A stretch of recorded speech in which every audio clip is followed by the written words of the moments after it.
மயிலாடுதுறை முதல் புதுக்கோட்டை வரை இருக்கிறவங்க, மயிலாடுதுறை, நாகை, தஞ்சை, திருவாரூர், அரியலூர், பெரம்பலூர், திருச்சி மற்றும் புதுக்கோட்டை வரை இருக்கிறவங்க மிதமானதிலிருந்து கனமழையாக எதிர்பார்க்க முடியும். விட்டு விட்டு மழை வாய்ப்புகளும் டெல்டா மாவட்டங்கள்ல தீவிரமடையும். ஆகவே கல்மேகி என்ற ஒரு புயல் பத்தி நம்ம ஏற்கனவே பேசியிருந்தோம்.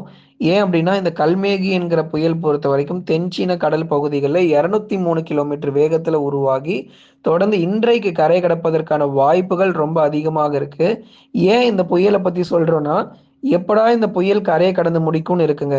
ஏன்னா இந்த புயல் கரைய கடந்த பிறகுதான் வங்கக்கடல்ல வலுவான நிகழ்வுகள் மற்றும் வடகிழக்கு பருவக்காற்று பொறுத்தவரை தீவிரமடைய வாய்ப்பு இருக்கு. இந்த நிகழ்வு பொறுத்தவரைக்கும் தென்சீன கடல் பகுதியில் இருக்கிற வரை நமக்கு வடகிழக்கு பருவக்காற்றானது நேரடியாக வீசுவதற்கான வாய்ப்பு நிச்சயம் இழந்துட்டோம். அதனால இப்ப வடகிழக்கு பருவக்காற்று தற்போதைக்கு தமிழகத்தை நோக்கி வீசாத ஒரு சூழ்நிலை.